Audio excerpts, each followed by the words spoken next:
নিঃসন্দেহে ক্রিকেট ইতিহাসের এক গুরুত্বপূর্ণ অধ্যায়ের সমাপ্তি ঘটল। বিরাট কোহলির টেস্ট ক্রিকেট থেকে অবসর সেই অধ্যায়ের একটি সংবেদনশীল সমাপ্তি। ভারতের আধুনিক ক্রিকেটের প্রতিচ্ছবি হয়ে ওঠা কোটি মানুষের ভালোবাসার নাম কোহলি অবশেষে সরে দাঁড়ালেন সেই ফর্মেট থেকে, যেটিকে তিনি বলেছিলেন নিজের হৃদয়ের সবচেয়ে কাছের।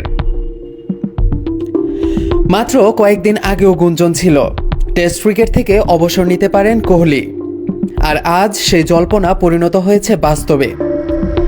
সামাজিক মাধ্যমে এক আবেগঘন বার্তায় নিজেই জানিয়ে দিয়েছেন অবসরের সিদ্ধান্ত। এমনকি ভারতীয় ক্রিকেট বোর্ড নাকি শেষ পর্যন্ত চেষ্টা করেছিলেন তাকে ফেরানোর জন্যে।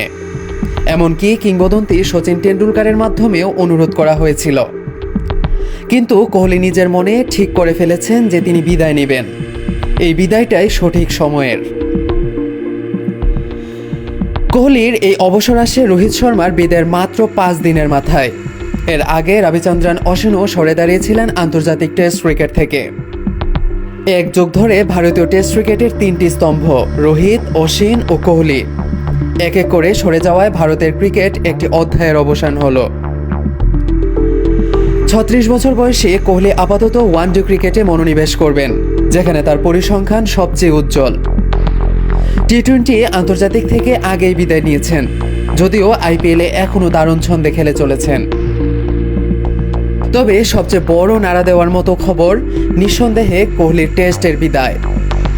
সাম্প্রতিক সময়ে হয়তো ব্যাটে ধারাবাহিকতা ছিল না, কিন্তু কখনো স্পষ্ট ইঙ্গিত দেননি বিদায়ের। তবু ভেতরে ভেতরে বোর্ডের সঙ্গে আলোচনা চলছিল, এমনই জানাচ্ছে সূত্র। সাদা পোশাকে কোহলির যাত্রা হয়েছিল 2011 সালে ওয়েস্ট ইন্ডিজের বিপক্ষে। সীমিত ওভারের ক্রিকেটে নিজের আধিপত্য প্রতিষ্ঠা করে এসেছিলেন তিনি টেস্টে। শুরুটা সহজ ছিল না। প্রথম 3 ম্যাচে কোনো ইনিংসে 30 রানও করতে পারেননি, কিন্তু ধীরে ধীরে হয়ে উঠলেন ভারতের টেস্ট ব্যাটিংয়ের অন্যতম স্তম্ভ।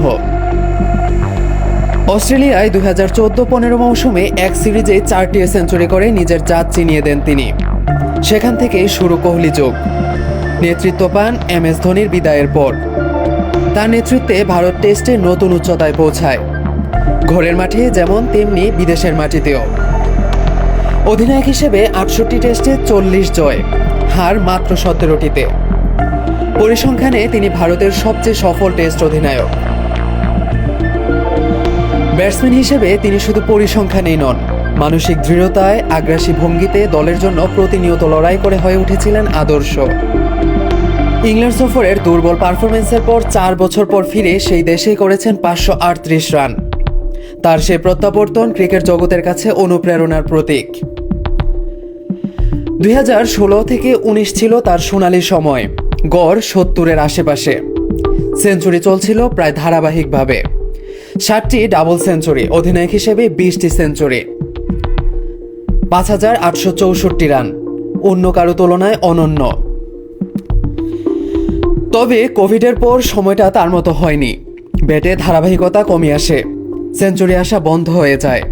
শেষ পর্যন্ত 123 টেস্টে 9230 রান, 30টি সেঞ্চুরি, গড় 46.85। যদিও 50-এর গড় না পাওয়া কিংবা 10,000 রান না হওয়া কিছুটা আক্ষেপের জায়গা রয়েছে। তবু কোহলির নিজের চোখে এই যাত্রা ছিল পূর্ণ। তার বিদায়ী বার্তায় ধরা পড়ে ভালোবাসা, কৃতজ্ঞতা আর আত্মতৃপ্তির মেলবন্ধন। এই সংস্করণ আমাকে গড়ে দিয়েছে, পরীক্ষা নিয়েছে, শিক্ষা দিয়েছে। এই কথাতেই ধরা পড়ে টেস্ট ক্রিকেট তার কাছে ছিল কেবল এক ফরম্যাট নয়, বরং আত্মার এক অংশ।